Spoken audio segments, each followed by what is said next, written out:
sakto morning, mga kasakto. So mga kasakto, alam nyo ba kung saan tayo ngayon? Gumawa tayo ngayon ng isang malaking pasalamatan ng ating tanim. Ano ba yung pasalamatan ng ating tanim na nag-survive tayo? Isa din ito sa pinaka ginawa ko para na sa ganon is maibsan yung ating pot na naramdaman sa bagyo. Pagkatapos nun is may isang liwanag pala na nasa likod nun. So ano bang liwanag na natin nakita sa ating istorya is yung ating sikat ng araw. Yung sikat ng araw, yung ginawa natin ngayon is isang pasalamatan. Kahapon doon tayo sa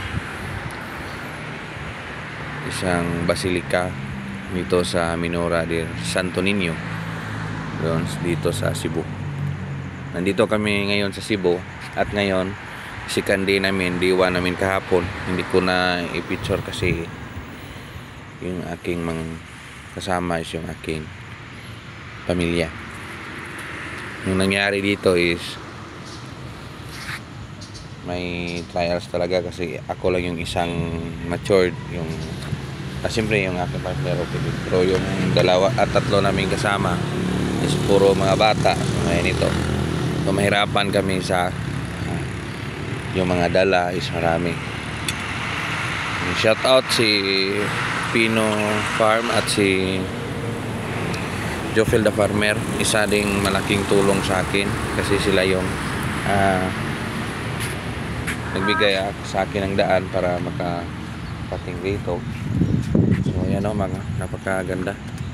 Nandito kami sa proper Cebu nga, Cebu City. So sa lungsod nito, gabi na kami do mating. So malakas yung ulan, kasagsaga ng ating ayan, maganda yung kanilang simbahan. Bukas ng umaga is aangat tayo ng ngayon pala pupunta tayo ng ganda ng kanilang plaza, no? Pupunta tayo ng hindi ka hilabti na.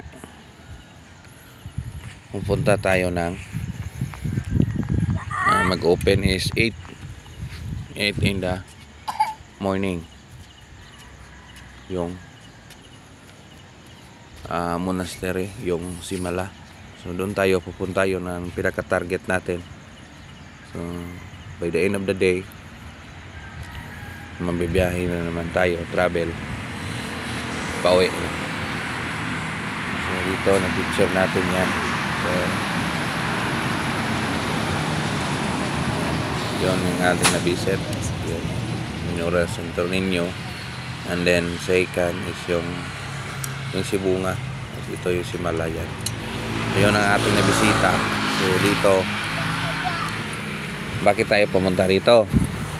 Yung purpose is pagsalamat tayo sa maraming bagyong dinaan sa ating tanim. Yung 6 na bagyo, simula ni Enteng, Bibingka, Hiner, ano ba yun? Hilin, ba yun? Jillian ata, yung pinaka-last. Ganun, mga 6. So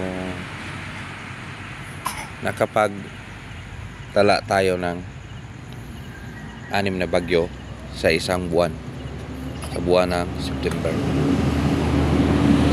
Pero nag-survive pa rin yung ating tanim. Kaya nga